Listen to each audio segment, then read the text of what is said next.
என்னங்க trunk call வந்ததுன்னு சொல்லி ஒரு விவரமும் சொல்லாம அவசர அவசரமா போனீங்க? என்ன ஆச்சு? எங்க போனீங்க? ஏன் இப்படி இருக்கீங்க? சொல்லுங்க. நான் அந்தமான் போயிருந்தேன்ல, என் ஃப்ரெண்டு புண்ணியகோடி தெரியும்லமா? ஆமா, புண்ணியகோடி. இப்ப அவருக்கு என்ன? அவனும் அவன் பொண்டாட்டியும் ஆக்சிடென்ட்ல செத்து போயிட்டாங்க.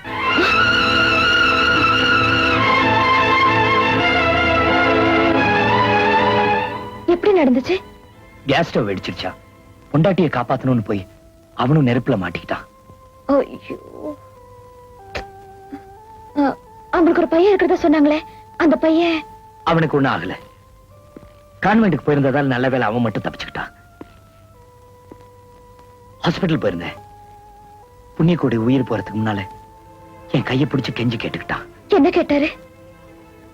கண்ணனுக்கு சொந்தக்காரங்க யாரும் இல்ல, என் மகன் அனாதையா ஆயிடக்கூடாது, அவனை படிக்க வச்சு ஆளாக்கணும்னு சொல்லி என் கையில ஒப்படைக்கிறதுக்கு முன்னாடி கண்ணை மூடிட்டான். இப்ப அந்த பையன் எங்க? நான் கூட்டிட்டு வந்திருக்கேன்.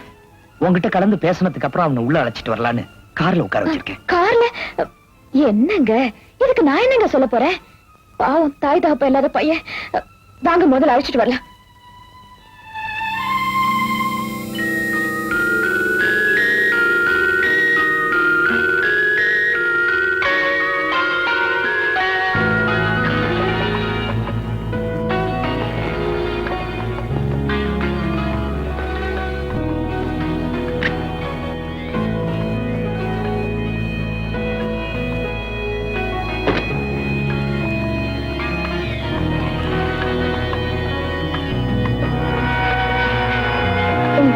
ராஜா, கண்ணன்.